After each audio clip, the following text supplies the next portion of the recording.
Bonjour, on va voir dans ce tutoriel comment dans FCP10, dans Final Cut Pro 10, utiliser les images clés pour faire un suivi de mouvement. C'est un d'entre vous qui m'a demandé de faire ce tutoriel et sa demande c'était assez précisément comment par exemple tracer un cercle autour d'une tête d'une personne qui bouge et faire que le cercle suive cette personne dans son mouvement. Alors on va essayer de faire ça, puis ça s'appliquera à tous les mouvements de suivi. Donc regardez ce plan ici. Vous voyez, il y a cette personne ici qui traverse un petit peu l'écran, qui part de la droite et qui va vers la gauche de l'écran jusqu'à la fin du plan. Ici, on va le suivre avec un cercle qu'on va tracer autour de sa tête et le cercle va suivre sa tête jusqu'au bout du plan, comme ça.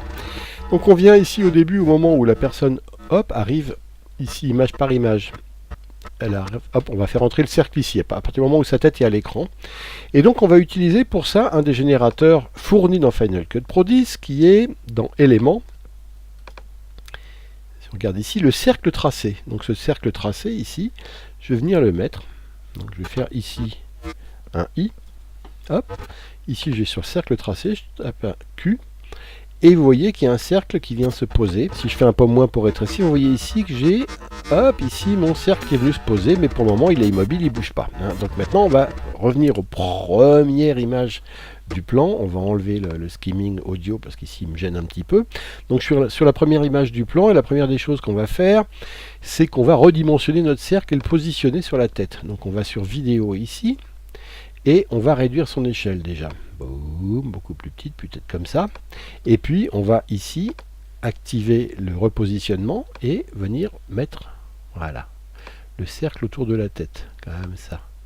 Alors ce cercle il n'est pas plein pour le moment. Bon, ça se règle ici dans le générateur, le côté plein. Alors pour le moment on va mettre fin de cercle, voilà, il est tracé. Et on va venir le poser juste sur son oreille, vous voyez ici, hop, ici comme ça. Et là maintenant je retourne dans vidéo, et ici je pose un point clé sur la position de mon cercle, ici, regardez, pam. Et maintenant je fais pomme 2 pour retourner dans ma timeline, hop, et une fois que je suis dans ma timeline, j'avance de 10 images, 1, 2, 3, 4, 5, 6, 7, 8, 9, 10, et je viens repositionner le cercle sur l'oreille, comme ça, exactement.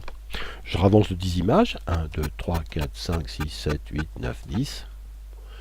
Et je remets un point clé ici. Vous savez qu'à chaque fois, une fois que j'ai posé un point clé au début, à chaque fois que je bouge la position, il y a un nouveau point clé qui se crée automatiquement. C'est ce qu'on voit ici avec un nouveau point clé à chaque mouvement du cercle. 1, 2, 3, 4, 5, 6, 7, 8, 9, 10. Ça va aller assez vite, vous allez voir. Je remets mon cercle, le centre de mon cercle sur l'oreille. 2, 3, 4, 5, 6, 7, 8, 9, 10. Hop, encore une fois. 1, 2, 3, 4, 5, 6, 7, 8, 9, 10. J'arrive presque au bout. 1, 2, 3, 4, 5, 6, 7, 8, 9, 10. 1, 2, 3, 4, 5, 6. Voilà, c'est la fin, donc je vais venir juste avant. Hop. Alors si je relis ce que ça donne, j'ai mon cercle tracé qui vient faire, hop, qui suit le bonhomme. Bon, le problème, c'est que ce cercle, en même temps, regardez la taille, il faudrait qu'elle soit de la même taille. Comme le personnage s'éloigne de moi, il faudrait que la taille du cercle se réduise un petit peu pour que ce soit cohérent. Donc on a une taille ici, on va venir au début, qui est de... Donc je vais faire l'échelle, je mets un point clé là, et puis à l'arrivée, on va faire un point clé, on va faire une échelle un peu différente, par exemple, allez, 16 au lieu de 31, il aura diminué. Et regardez ici, le cercle va diminuer au fur et à mesure qu'on s'éloigne de taille. Non, pas vraiment, il diminue qu'à la fin. Alors ça, pourquoi? Alors là, je vous le demande en 1000 parce que j'ai fait une erreur, c'est de mettre des points clés à chaque fois. Regardez, j'ai des points clés qui viennent se mettre à chaque fois. Donc en fait, il n'y a que la position que j'ai mis en point clé. Donc si je fais un point clé ici, il faut que j'efface le point clé à 31 ici. J'avance un petit peu, j'efface l'échelle. J'avance un petit peu, j'efface l'échelle de 31. J'avance encore une fois, j'efface l'échelle. J'avance encore un peu, j'efface l'échelle. Je vais jusqu'au dernier en fait. J'efface l'échelle. À la dernière image, là je mets un 16. Donc là maintenant je suis à 31, 30 au départ, voilà, 31 plutôt. Et vous allez voir que cette fois-ci le cercle, hop, il va se réduire. Voilà, de manière linéaire. Tout à l'heure j'avais gardé mes points clés. J'avais des points clés d'échelle qui étaient à chaque fois de 31 jusqu'au bout, et donc le cercle il restait constant et puis il diminuait juste dans les derniers moments. Non, là mon cercle il va diminuer de manière progressive, hop, vous voyez. Donc voilà, ça donne un effet plus réaliste que si le cercle avait la même taille au début et à la fin.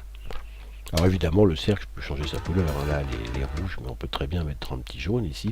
Hop, regardez, j'ai un cercle jaune. Je peux également, vous voyez ici, grossir la... Voilà, il peut être plus épais. On peut également, si c'est pas un cercle, mettre autre chose, hein, un diamond par exemple. Et puis là, au lieu de le remplir, on enlève le remplissage, mais ça peut être un diamond qui suit notre personne, ou un rectangle, ou voilà, une étoile par exemple, ou un cœur. Hein. Donc voilà, ça peut être un cœur au lieu d'un cercle qui, de la même manière, suit notre personnage ici comme ça. Bon alors voilà, c'était un petit tutoriel sur l'utilisation du cercle tracé dans Final Cut Pro avec des points clés. Merci et à bientôt.